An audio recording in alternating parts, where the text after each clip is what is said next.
Gospodi Isuse Hriste, Sine Božji, pomiluj me grešnoga.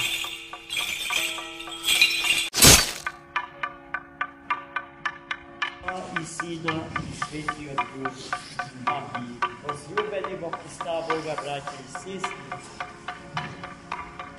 денеска почнуваат вистинските подготовки за големиот и свет пасхален пост, без кого што нема вистинска подготовка за денот зарад кој што живее.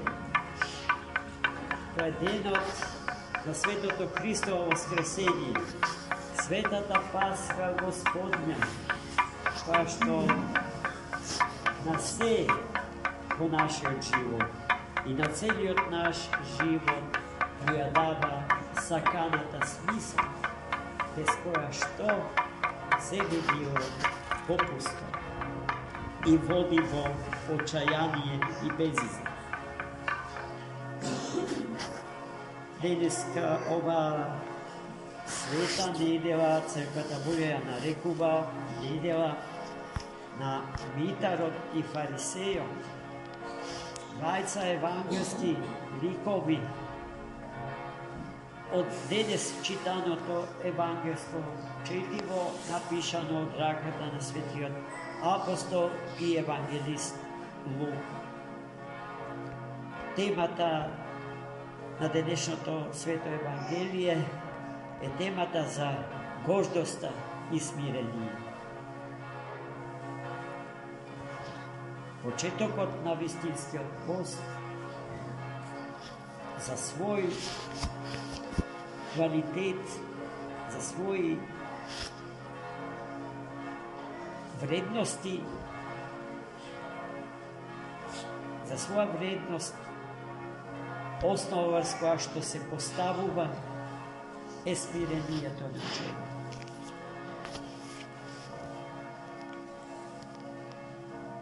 И така, денешното Евангелие почнува уште веднаш со кажувањето дека двајца луѓе влегле во светиот Ерусалимски храм. Едниот од двајцата бил митар, митник по професија, цариник, а другиот фарисеј, учен, образован евреј, кој што своето познавање од библиската теологија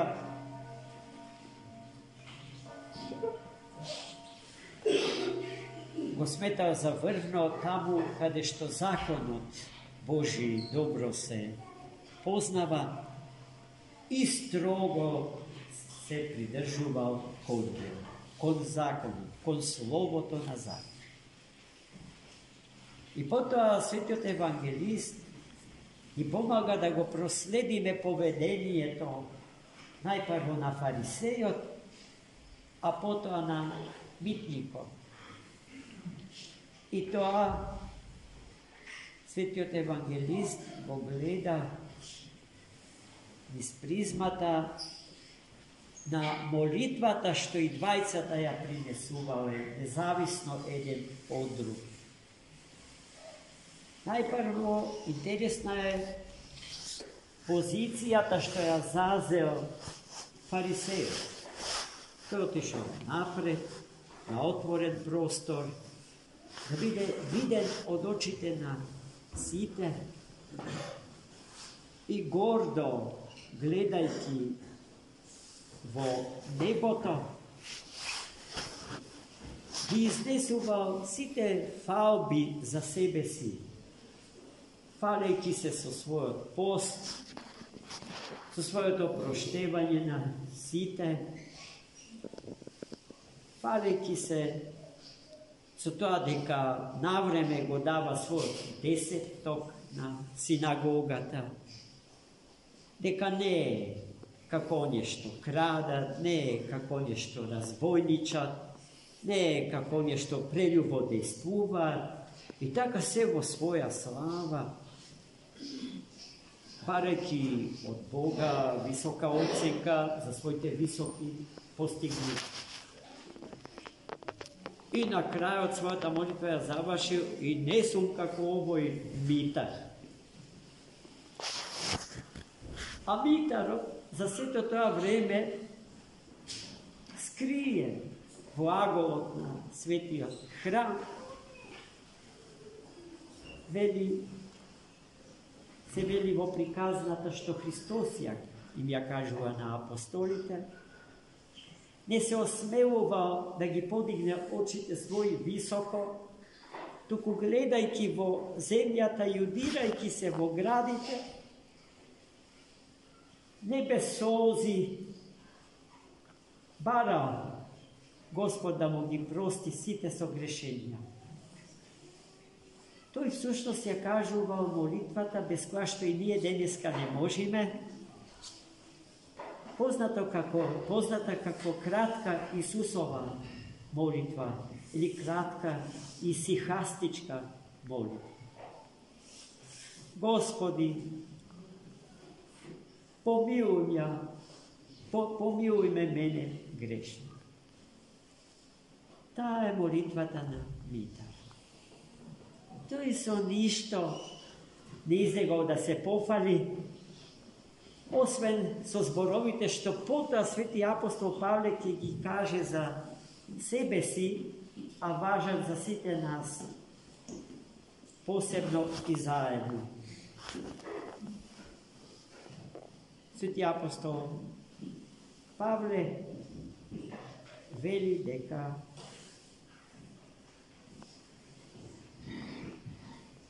ако со нешто можам да се пофалам, Господи, можам да се пофалам под наводни знаци со моите гревови, со моите слабости. А потоа светите подвижници на Црквата Божја, тоа негово кажување малку ќе го прошире. Зошто се фалам под наводни знаци со моите слабости и гревови? Затоа што, иако има нешто добро во мене, ништо мое не е туку од Бога. А тоа што е мое во мене, тоа е тоа што се нарекува грех, тоа што се нарекува недостаток, слабост и така.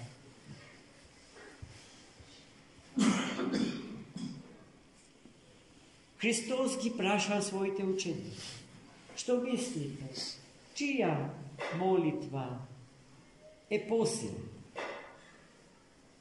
И сите биле едногласни дека молитвата на Митарот е молитвата што Господ ќе ја прими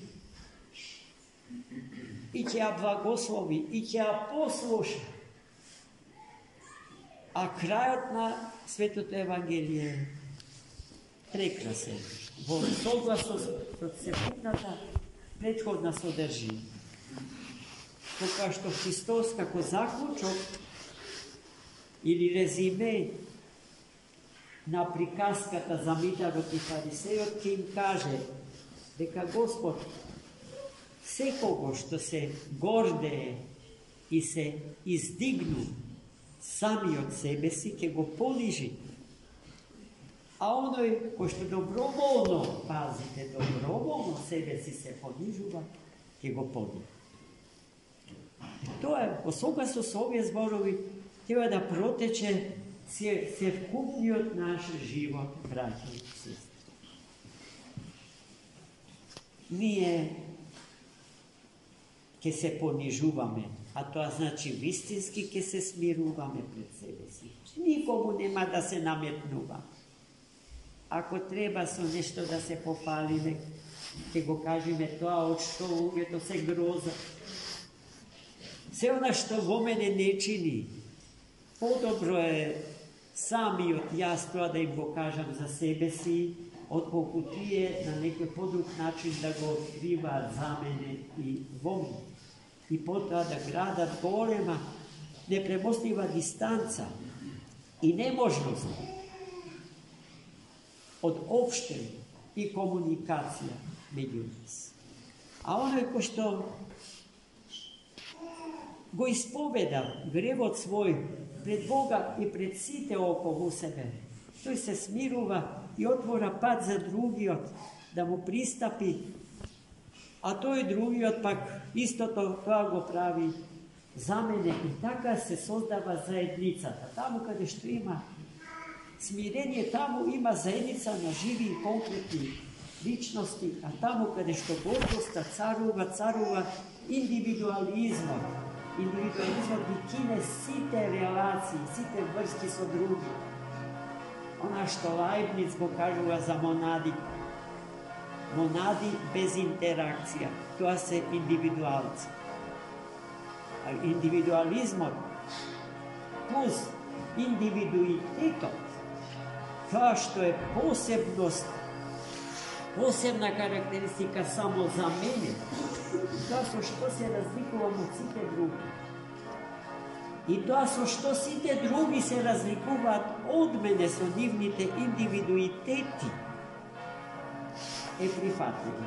Тоа е малку посложена психијатриска или психоаналитичка дефиниција за поимот личност.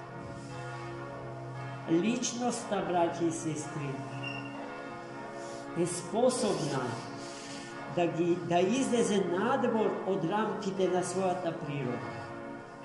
Тоа светите отци го нарекуваат тии проби, божествени иступленија, надвор од границите на својата природа и во тие излети надвор од себе си се случуваат среќавањата на човекот со Бога.